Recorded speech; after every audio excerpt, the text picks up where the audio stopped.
नमस्कार, आप देख रहे हैं धाह न्यूज और मैं हूं अभिषेक मिश्रा। एक बार फिर बात करेंगे अशोक चौधरी की।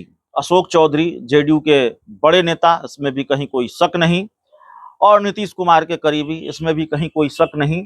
और अशोक चौधरी के बारे में हमने आपको बताया, खबर भी दिखाई कि क्या किया आज अशोक चौधरी ने। पोस्ट लिखा, उस पर इतना बवाल हो गया और उसके बाद उन्होंने सफाई दी कि भाई देखिए, हमने नीतीश कुमार पर कोई तंज नहीं कसा। दरअसल अशोक चौधरी ने जो पोस्ट किया था उसमें बहुत सारी चीजें, जैसे बढ़ती उम्र का जिक्र था, बहुत सारी चीजें ऐसी थी जिससे ये माना गया कि भाई अशोक चौधरी कहीं नीतीश कुमार की तरफ इशारा तो नहीं कर रहे हैं। तो जेडीयू के कुछ नेता असहज हो गए। जेडीयू के मुख्य प्रवक्ता नीरज कुमार ने मोर्चा खोल दिया और पहले जैसा हमला नहीं किया जैसे उनके भूमिहार वाले बयान पर किया था, लेकिन आईना जरूर दिखाया। उसके बाद अशोक चौधरी ने सफाई भी दी, कहा कि देखिए, हमने नीतीश कुमार के बारे में तंज नहीं कसा, मैं नीतीश कुमार पर तंज कैसे कस सकता हूं। और उन्होंने यह भी कह दिया, मुझे किसी ने भेजा, मुझे अच्छा लगा तो मैंने पोस्ट कर दिया। तो अशोक चौधरी की यह बात गले से नहीं उतरती कि उनको किसी ने कुछ पोस्ट भेजा और उन्होंने उसको पोस्ट कर दिया। ये बात गले से उतरने वाली नहीं है। यूं ही किया होगा, ये ऐसा नहीं है। राजनीति में अपना एक मतलब होता है।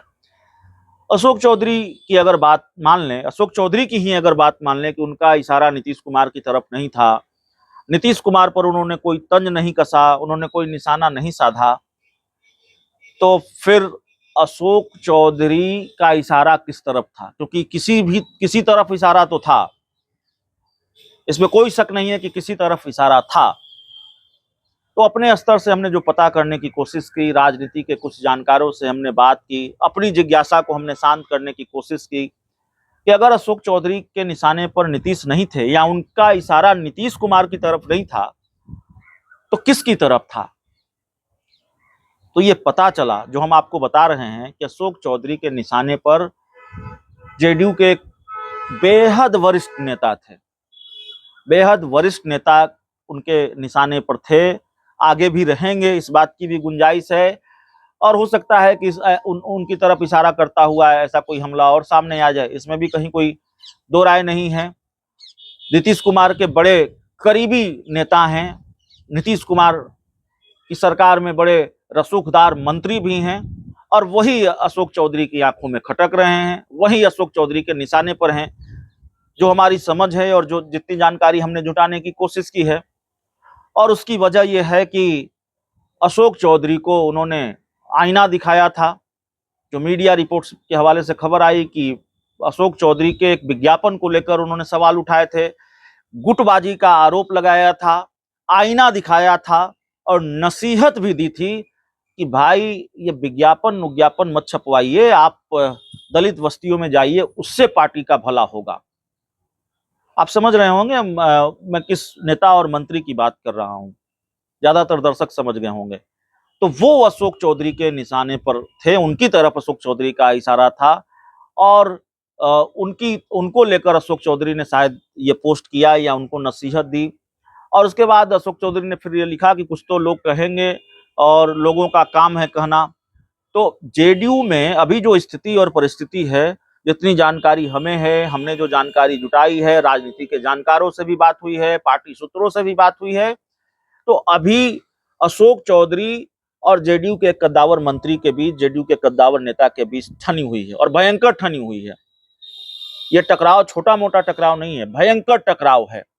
और अशोक चौधरी के निशाने पर वही मंत्री थे। लेकिन अशोक चौधरी की दिक्कत यह है कि वो बेहद प्रिय मंत्री हैं नीतीश कुमार के। नीतीश कुमार उनका बड़ा सम्मान करते हैं। अशोक चौधरी सिर्फ नीतीश कुमार के करीबी हैं। नीतीश कुमार स्नेह देते हैं अशोक चौधरी को, जिसका दावा अशोक चौधरी करते हैं। लेकिन मैं जिस मंत्री की तरफ बात कर रहा हूं, उनकी तरफ इशारा कर, जिस मंत्री के बारे में बात कर रहा हूं, जेडीयू के जिस बड़े नेता के बारे में बात कर रहा हूं, मतलब नीतीश कुमार उनको सम्मान देते हैं।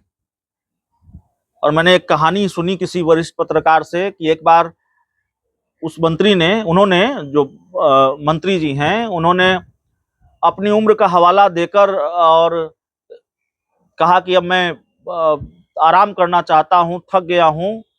तो शायद नीतीश कुमार ने ये कहा, पता नहीं इस कहानी में कितनी सच्चाई है, लेकिन जो मैंने सुनी कि नीतीश कुमार ने कहा कि आप इस्तीफा देंगे तो मैं भी इस्तीफा दे दूंगा, आपको रहना पड़ेगा। तो अब इतने बड़े नेता से भिड़ गए हैं अशोक चौधरी। एक बार जेडीयू के राष्ट्रीय अध्यक्ष ललन सिंह से भिड़ गए थे। तो अभी जो उनकी भिड़ंत हुई है, इसमें कौन जीतेगा कौन हारेगा ये देखना पड़ेगा, लेकिन भिड़ंत चल रही है। बहुत बहुत धन्यवाद।